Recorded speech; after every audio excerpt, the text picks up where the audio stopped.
믿음의 세계는 어떤 세계일까요? 믿는 대로 되는 세계가 믿음의 세계입니다. 좀 이상하게 들릴지 모르지만 저 지난주에 두 소경의 믿음에 대하여 말씀드리면서 믿음대로 되라 하는 말씀 제목으로 생각을 했지 않습니까? 우리가 믿음을 얘기할 때에 특별하게 예를 잘 드는 인물이 있습니다. 그분은 믿음의 조상으로 추대가 되고 있는 아브라함이라고 하는 사람입니다. 아브라함에 대한 그 인물의 믿음을 조금 생각해 보기를 원합니다. 그가 갈대아 우르에서 나올 때 그 말씀을 기록하고 있는 창세기 12장 이후로 말씀을 보게 되면 하나님께로부터 중요한 세 가지의 축복을 받습니다. 창세기 12장과 13장의 말씀을 보면 그 축복의 내용을 요약해 볼 수가 있습니다. 첫째는 자손에 대한 축복입니다. 두 번째는 땅에 대한 축복입니다.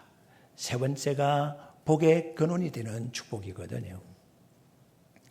그런데 이것 중에서 어느 하나도 아브라함 당대에 이루어진 것은 없다고 말해도 과언이 아닐 겁니다. 먼저 땅에 대한 것을 생각해 볼까요? 아브라함은 유목민의 조상이라고 할 정도로 성경에 기록되어 있는 목축하는 사람의 가장 앞장서 있는 사람으로 기록이 됩니다. 유목민을 노마드라고 말하지 않습니까? 유목민이 한 곳에 정초를 정했습니다. 그곳에 목초지가 형성이 되어 있고 그곳에 물이 넉넉해서, 그런데 언제까지나 넉넉한 것이 아닙니다. 이제 가축들이 그것을 다 뜯어먹게 되면, 그리고 물을 마시게 되면 동이 나게 되거든요. 언젠가는 옮겨가야 되는 거예요. 정처가 없습니다. 그러니까 어느 한 곳에 정착을 하면서 벌써 다른 곳으로 가서 이동해서 살 수 있는 곳을 물색을 해야 되는 거죠. 이게 유목민의 생활이라고 볼 수가 있습니다. 아브라함이 헷 족속 가운데 붙여 살 때가 있었습니다. 헷 족속이면 히타이트족을 말하거든요.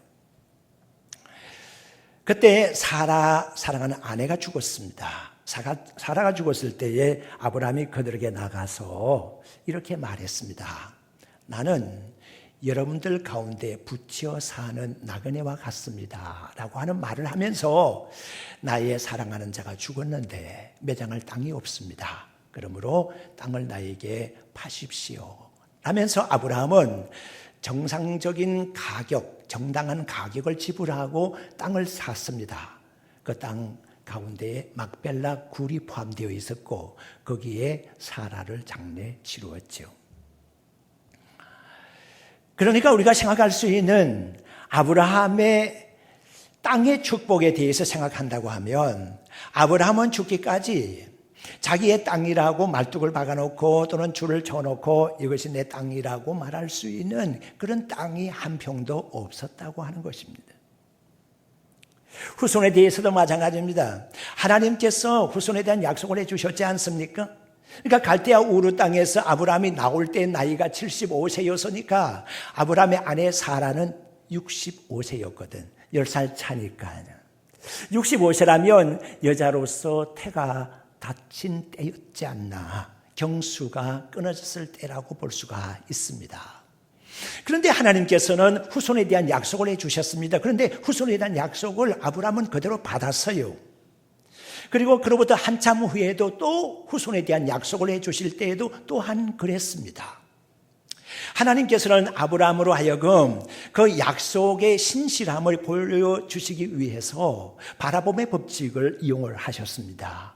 내가 밤에 벼를 바라볼 때 또는 걸어가면서 바닷가의 모래알을 밟을 때에 너 이것을 생각하라는 거예요. 그러니까 저 하늘의 별을 보아라. 밤중에 하나님께서 장막 밖으로 아브라함을 불러내셔서 저 하늘의 별을 바라보게 하시면서 저 별을 너 셀 수가 있냐? 만약에 너가 벼를 셀 수 있다 그러면 너 후손도 셀 수가 있을 것이다 라고 하는 말씀을 하셨거든요. 그리고 발밑에 모래가 밟히냐, 내가 그 모래를 셀 수가 있겠느냐. 만약에 모래를 셀 수가 있다 그러면 내 후손도 셀 수가 있을 것이라고 말씀을 하셨는데, 이 말씀의 기본적인 의미가 무엇입니까? 하나님께서 아브라함에게 후손에는 많이 허락해 주실 것이라고 얘기거든요. 그런데 아브라함 나이가 많아서 기운이 진해지고, 그리고 사라는 벌써 태가 다 졌는데 이 약속이 사라를 통해서 이루어지지 않고 있거든요. 그래서 아브라함과 사라가 서로 얘기 나눈 것이 뭔가 하면, 하나님의 약속은 분명히 있는데 이것은 사라인 자기 몸을 통해서가 아니고 씨는 아브라함의 씨지만 다른 여인을 통해서, 다른 여인의 태를 통해서 나오는 자식이 아니겠냐고 생각을 한 겁니다. 그래서 후처 하갈을 얻지 않습니까? 하갈을 얻어서 거기서 이스마엘을 얻게 되거든요. 그런데 이것이 위법이거나 탈법이거나 불법이거나 편법이라고 말해서는 안 됩니다. 왜냐고 하면 그때 당시에는 상속자를 얻기 위해서 아들이 없었을 때는 이 방법을 활용을 했고, 그리고 이것은 하나의 관습으로 인정이 됐습니다. 관습도 법이거든요. 그러니까 이게 일단 통할 수 있는 것이거든요. 그런데 하나님께서 하시는 말씀은 누구를 통해서가 아니고 분명히 사라를 통해서 자식을 주실 거라는 말씀인 거예요. 이 약속을 어떻게 받아들일 수가 있겠습니까? 만약에 아브라함이 믿음이 약했다고 하면, 사라의 믿음 또한 약했다고 하면 이 약속이 어떻게 이루어질 수가 있을 것인가 하는 겁니다. 꿈꾸는 것이 있기는 하지만은 그 꿈이 현실화하는 데 있어서 가장 필요한 것이 믿음이라는 과정이 필요합니다. 그러니까 꿈꾸는 것이 현실화가 되는데 믿음 없이 되는 것이 있다고 하면 그것은 하나님과는 상관이 없는 것이고 축복과는 상관이 없는 것이고, 인간으로서 살아가면서 우연히 될 수도 있는, 자연히 이루어질 수 있는 부분이라고 생각할 수가 있는데, 이것은 하나님의 자녀들이 받을 복은 아니지요. 하나님의 자녀들이 받을 수 있는 확정적인 것은 뭔가 하면, 하나님의 자녀가 꿈꾸는 것이 그대로 현실화되어가는 과정에 믿음을 통하는 과정인 거예요. 믿음을 통해서 복을 받아야 되는 거죠. 결론이 나야 되는 거예요. 모세에 대하여 우리는 또 계속해서 말씀할 수가 있습니다. 모세가 이스라엘 백성들을 애굽에서 탈출을 시켜서 홍해 바닷가에 섰습니다. 이제 그 홍해 바다를 건너가야 되는 겁니다. 모세와 이스라엘 백성들이 꿈꾸는 세계는 뭡니까?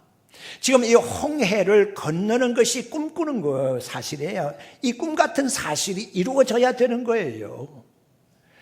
그래야 이 아프리카를 떠나야 애굽을 떠나는 것이 될 것이고, 애굽을 떠나야 바로의 손에서 벗어나는 것이 되는 것이고, 해방이 정말 해방이 되는 것이거든요. 그리고 홍해 바다를 건너야 약속의 땅의 문턱에 갈 수가 있잖아요. 그러니까 이나 저나 가장 먼저 중요한 첫 단계는 홍해 바다를 건너는 것이었어요. 그런데 홍해 바다는 창조 이래로 한 번도 그 속살을 보여준 적이 없습니다. 깊고 푸른 바다가 홍해입니다. 이름만 홍해지 푸른 바다지요. 그것을 건너간다고 하는 것은 도저히 불가능한 일입니다. 장정만 60만이요. 그리고 한 사람 장정에 세 사람만 계산을 해도 180만, 200만이 넘어가는데 엄청난 민족의 대이동의 놀라운 역사를 어떻게 홍해 바다를 건너갈 수가 있겠느냐고 하는 겁니다. 한 번도 홍해 바다는 바다를 열어준 적이 없습니다. 이게 열리는 것이, 그렇게 해서 건너가는 것이 모세와 이스라엘 백성들의 꿈입니다. 그 꿈이 이루어지는 과정이 너무나 험합니다. 이스라엘 백성들은 돌아가자고 했습니다. 너 죽을 것이 없어서 우리를 매장할 곳이 없어서 우리를 요것까지 끌고 나와서 여기서 죽게 하느냐고, 그러면서 이스라엘 백성들은 원망하고 불평했습니다. 그들이 취할 수 있는 길은 죽느냐 사느냐의 두 가지 방법 중에 하나를 선택할 수가 있는 것으로 생각을 했습니다. 먼저 하나는 죽는 방법입니다. 애굽으로 다시 돌아가서 거기서 종살이 하는 것보다는 차라리 죽는 것이 낫겠다고 생각하게 되면 홍해 바다로 뛰어들면 죽으면 끝나는 거예요. 많은 사람들이 어려운 문제를 만났을 때 이 방법을 선택하고들 했지 않습니까? 한번 열심히 살아보고자 노력하지를 아니하고 마지막까지 한번 노력해보고자 하는 그런 의지를 꺾어버리고 자기 스스로가 선택하는 죽음의 길 말입니다. 어쩌면 이스라엘 백성들은 종으로 돌아가는 것보다는 차라리 그렇게 하는 것이 좋겠다고 생각하면 죽음의 길을 선택할 수가 있을 수 있어요. 그리고 사는 방법이요. 그래, 구차하게 사는 방법이 한 가지 있습니다. 다시 돌아가는 겁니다. 바로의 군대가 바로 뒤에 미쳐 있으니까 바로의 군대를 따라서 애굽으로 다시 돌아가서 그곳에서 종살이를 다시 시작하는 겁니다. 종으로 돌아가는 겁니다. 그러면 구차하게라도 살 수는 있겠죠. 전에보다 더 학대를 받으면서 전에보다 더 열심히 일해야 하면서 그런 종살이 할 수가 있겠죠. 그런데 믿음의 성도 여러분, 우리 하나님께서 원하시는 방법은 이런 죽느냐 사느냐의 문제가 아닙니다. 이런 선택을 얘기하는 것이 아닙니다. 우리 하나님이 말씀하시는 믿음의 선택은 사는 방법인데 살아도 고상하게 사는 방법입니다. 살아도 소문나게 사는 방법입니다. 살아도 기적적으로 사는 방법입니다. 살아도 이런 삶은 없다고 말할 정도로의 놀라운 기적의 삶이 이스라엘 백성들 가운데 일어난 거예요. 이것이 바로 믿음이라고 하는 겁니다. 꿈꾸는 것이 현실화가 되는 것이었거든요. 모세를 뒤를 이어서 여호수아가 대권을 잡았습니다. 이스라엘 백성들이 이끌고 가는데 그래요, 지도자가 돼서 오늘날처럼 부귀영화를 누리는 것도 아니고 존경을 받는 것도 아니고 그때 당시에는 대권을 가진다는 것이 큰 의무만 가지는 것뿐이었습니다. 여호수아가 이스라엘 백성들을 이끌고서 요단강 가에 섰는데 때는 모맥을 거두는 시기가 되어서 비가 많이 내리던 우기철이었습니다. 보통 때는 요단강 쉽게 건널 수 있는 시냇물과 같은 곳이지만 비가 많이 내리게 되면 홍수가 나서 모든 다 썰어가 내려가 버리는데 홍해 바다를 건너갈 수 없는 것처럼 모맥을 거두는 시기는 요단강을 건널 수가 없다는 거예요. 그러면 홍수가 끝날 때까지를 기다려야 되는데 언제까지 요단강 가에서 기다려야 되느냐는 거예요. 이스라엘 백성들은 점점 지쳐가고 있는 거예요. 그리고 그들이 빨리 요단강을 건너지 아니하면 요단강 저쪽 편에서 이스라엘 백성들의 대이동이 있다는 사실을 알게 되는 가나안 땅의 여러 왕들이 서로 연합을 해서 이스라엘에 대해서 경계령을 선포를 하고 그들이 완전히 연합을 해버리게 되면 이스라엘 백성들은 가나안 땅으로 들어가는 것이 불가능해질 수도 있다는 사실이죠. 그러니까 이스라엘 백성들은 가나안 땅에서의 어떤 초짐이 있기 전에 빨리 강을 건너야 되는 거예요. 강을 건너는 것이 그들의 꿈이었습니다. 하나님의 약속의 땅의 문턱에 이를 수 있기 때문에 이 요단강을 건너는 것이 꿈이었습니다. 그들의 꿈꾸는 것이 어떻게 현실화가 될 수가 있겠습니까? 하나님께서는 여호수아에게 이렇게 말씀하셨습니다. 언약궤를 메고 있는 제사장들로 하여금 먼저 요단 강물로 들어가게 하고 그리고 이스라엘 백성들은 그 뒤를 따라가 들어가라고 하는 겁니다. 믿음의 대역사가 이렇게 해서 일어난다는 거예요. 행진을 할 때 일어난다는 거예요. 진행을 할 때 일어난다는 거예요. 가만히 주저앉아 있을 때는 어떤 역사 일어나지 않습니다. 믿음의 역사는 우리로 하여금 일어나게 만들고 우리로 하여금 행진하게 만드는 거지요. 하나님의 명령대로 따랐더니 법궤를 맨 제사장들이 들어가는 곳마다 요단 강물이 첩첩이 쌓이게 됩니다. 그리고 이스라엘 백성들은 그 뒤를 육지같이 건너게 됩니다. 가라. 믿음의 방법을 사용하는 겁니다. 그렇게 해서 요단강을 건넜는데 그 다음에 만나게 되는 적이 여리고 성이었습니다. 여리고 성은 고고학자들의 발굴에 의하게 되면 그때 당시에 이런 성을 지었다는 것은 기적이라고 할 정도로의 엄청난 성이었습니다. 난공불락의 성이었다고 일컬어지는 겁니다. 이스라엘 백성들이 아무리 숫자가 많다고 해도 그 성을 공격해서 공략할 수 있는 전략이 있을 수가 없어요. 성을 공격할 수 있는 공성퇴를 만들 수 있는 시간적인 여유가 있는 것도 아니었고, 그리고 여리고 성을 어떻게 무너뜨릴 수 있는 기지를, 전략을 발휘할 수 있는 장군이 있는 것도 아니었어요. 여리고 성의 군인들이 그 여리고 성으로 들어가서 문을 딱 닫아버리면 그 성으로 들어갈 수가 없어요. 어떻게 그 성을 무너뜨립니까?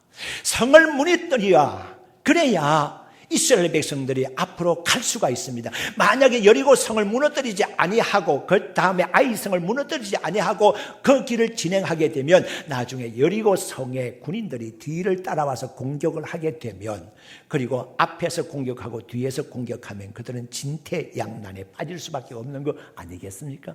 그러니까 여리고 성이 무너지는 것이 그들의 꿈이었습니다. 이 꿈이 어떻게 현실화가 되는 겁니까? 우리 하나님께서 믿음의 방법을 사용하게 하셨습니다. 하루에 한 바퀴씩 여리고 성을 돌라고 하는 겁니다. 그리고 마지막 1회째 되는 날에 7바퀴를 돌아라. 그리고 제사장들로 하여금 높게 나팔을 불어라. 그리고 이스라엘 백성들은 크게 외쳐라. 그러면 여리고 성이 무너진다는 거예요. 이 믿음을, 하나님께서 말씀하시는 이 믿음의 방법을 그들은 이용을 했습니다. 여리고 성이 크게 우렁찬 소리를 내며 무너져 주저앉았습니다. 놀라운 역사가 나타났지요. 그들이 그 이후에 가나안 땅을 점령하는 것을 보게 되면, 가나안 땅은 이미 그 사람들이 청동기 문화를 지나면서 철기 문화 시대에 접어드는 것이었기 때문에 그들의 무기는 대단한 무기들이 있었다는 거예요. 기마병이 벌써 존재하고 있었고요, 마차가 있었다는 거죠. 그들과 무슨 어떤 전투를 할 수가 있겠습니까? 그리고 그 땅에 많은 사람들은요, 아낙 자손의 후손들과 같은 거인 족속들이었다고 했습니다. 그들이 어떻게 전쟁을 할 수가 있겠습니까? 그런데 하나님의 명령은 가라고 하는 겁니다. 가라는 거예요. 믿음의 방법이에요. 이것이 현실화가 되어 가는 거예요. 그래서 히브리서 11장 1절은 믿음은 바라는 것들의 실상이라고 그렇게 기록을 해놓고 있습니다. 믿음은 바라는 것, 꿈꾸는 것의 실제 그 모습이라는 얘기입니다. 여러분들이 신앙생활 하시면서 정말 꿈꾸는 것이 현실에서 마치 꿈꾸는 것처럼 이루어진 것이 있습니까? 기적을 체험하셨군요. 그렇습니다. 바로 그런 겁니다. 그런데요, 믿음의 생활을 계속해 나가다가 어떤 경우에는 주저앉을 위기를 만나기도 합니다. 오늘 이 본문의 말씀 보게 되면 38절에 보니까는요, 의인의 삶은 믿음으로 사는 것이라고 했거든요. 여러분, 의인은 어떤 사람들이 의인입니까? 믿음으로 사는 사람들이 의인이라는 얘기예요. 그런데 이렇게 살다가서도 어떤 때는 뒤로 물러갈 때가 있다는 거예요. 뒤로 돌아가 옛날에 하나님을 알지 못했던 때의 그 말과 행동과 모든 것으로 돌아갈 때가 있다는 거예요. 죄의 습관으로 돌아갈 때가 있다는 거예요. 그렇게 되면, 뒤로 돌아가면 우리 하나님께서는 기뻐하지 않으신다라고 하는 것이 38절에 기록되어 있어요. 그리고 39절의 말씀을 보게 되면 멸망할 자가 아니고 우리는 구원함의 일을 믿음을 가질 자라고 하는 말씀을 하고 있습니다. 우리의 믿음의 결국이 어떠하냐? 우리의 믿음의 응답의 마지막 단계가 뭔가 하면 구원을 이루는 겁니다. 믿음의 성도 여러분, 우리가 살아가면서 믿음을 통해서 육신의 병도 고침을 받을 수가 있고, 믿음을 통해서 물질적인 혜택도 입을 수가 있고, 믿음을 통해서 생활의 형통함을 맛볼 수도 있겠지만, 이것은 하나의 분복이라고 볼 수가 있습니다. 이것은 하나의 그림자라고 볼 수가 있습니다. 진정한 믿음의 복은 뭔고 하면 우리의 영혼이 구원을 받는 것이라는 사실이에요. 혈류증 여인을 여러분들 아시죠? 12해 동안을 혈류증을 앓았어요. 그런 많은 사람들 앞에 서지 못하는 사람이었습니다. 종교적인 집회에 나가지를 못하고 예배를 할 수 없는 사람이었습니다. 그는 가만히 있어도 자기 자신도 자기 몸에서 나는 냄새를 느끼는 그런 나쁜 병을 앓고 있었어요. 몸에서 유출되는 피가 흘러내리는 그러한 혈루증의 병은 하나님께로부터 저주받은 병이라고 알려져 있습니다. 여자가 경수가 있을 때에는 성전에 갈 수가 없고 예배에 참석할 수 없는 것처럼 이 혈류증을 앓는 여인은 평생을 그렇게 지내야만 되는 거예요. 사회생활이 완전히 차단이 되어버리고요. 종교적인 생활은 말할 것도 없고요. 그런 생활이었어요. 이 여인 12해 동안을 어둠 속에 지내던 여인이 생각했습니다. 내가 예수님의 옷가에만 손을 대도 내 병이 낫겠다. 이 믿음 가지고서 예수님의 뒤로 돌아와서 예수님의 옷가에 손을 살짝 대었는데 이게 웬일입니까? 자기 몸에 있는 혈루의 근원이 말라지면서 내가 병에서 해방이 됐다, 나았다는 확신을 가지게 되는 거예요. 놀라운 일이 일어났습니다. 그 순간 이 여인은 뒤로 살그머니 빠져나가려고 했습니다. 누가 알까 싶으니까요. 어디 갈 때 마음하고 올 때 마음하고 다른 거지요. 급해서 예수님을 만졌지만 이제는 살그머니 돌아가야 합니다. 소문나지 않게 돌아가야 됩니다. 그런데 예수님이 돌아보시면서 누구냐고 찾고 있잖아요. 어쩔 수 없습니다. 땅에 엎드렸습니다. 그리고 몸을 바들바들 떨었습니다. 해서는 안 된 일을 했으니까요. 잘못된 일을 했으니까요. 주변 사람들이 이 여자인 줄 알게 되면 이제는 나쁘게 정말 돌에 맞을 짓을 한 거거든요. 예수님께서 그 여인을 살펴보셨습니다. 대단한 믿음을 가지고 있는 거예요. 예수님의 하신 말씀 여러분들 명심하시기 바랍니다. 여인이여, 내 믿음이 크도다. 내 믿음이 너를 구원하였다. 믿음의 성도 여러분, 병고침을 받는 믿음의 차원이 제일로 큰 줄 알았는데 그게 아니야. 병고침에 받는 그런 믿음이 있음과 동시에 구원에 이르는 믿음 말입니다. 구원에 이르는 믿음 말입니다. 이것이 최종적인 응답입니다. 믿음의 응답이고 최종 고울입니다. 목적하는 바가 구원에 있는 겁니다. 이것이 큰 믿음의 축복이고 믿음의 대가라고 볼 수가 있습니다. 중풍병자들의 친구도 여러분들 기억하시죠? 예수님이 계신 곳 데리고 와서 예수님 이렇게 만나게 하면 자기 친구의 중풍병에서 해방될 수가 있겠는데 지금 예수님 앞으로 데리고 갈 수가 없는 겁니다. 많은 사람들이 집안에서 인산인해를 이루고 있었어요. 할 수 없이 자기 친구를 침상채 메고 지붕 위로 올라갔어요. 지붕을 뜯어내 그리고 거기서 달아내렸어요. 예수님께서 친구들의 믿음을 보셨어요. 그리고 그 병든 자에게 이렇게 말씀하셨어요. 소자야, 내 죄의 사함을 받았느니라. 죄의 사함을 받는 것이 무엇입니까? 구원에 이르는 것을 말하는 것이죠. 믿음의 성도 여러분, 이제 우리의 믿음을 한번 점검해 보시기를 바랍니다. 하나님께서는 우리에게 믿음은 바라는 것들의 실제 모양 그것이라고 말씀하고 있습니다. 우리는 정말 이런 모습으로 살아가도 되는 겁니까? 우리의 모습이 어떤 모습입니까? 믿음이 적용되는 삶을 살아가고 있는 것입니까? 우리의 삶의 구석구석에 어두운 부분은 없습니까? 불가능한 여기는 여러 가지 부분들은 없었습니까? 이런 분들 다 제거돼야 되지 않겠습니까? 믿음으로 쫓아내고 믿음으로 몰아내고 믿음으로 제거해야 될 것들이 우리에게 얼마나 많이 있는지 모릅니다. 믿음으로 우리의 삶이 환하게 밝아지고 믿음으로 우리의 바라는 것들이 실제 모습으로 나타날 수 있기를 주의 이름으로 축원합니다.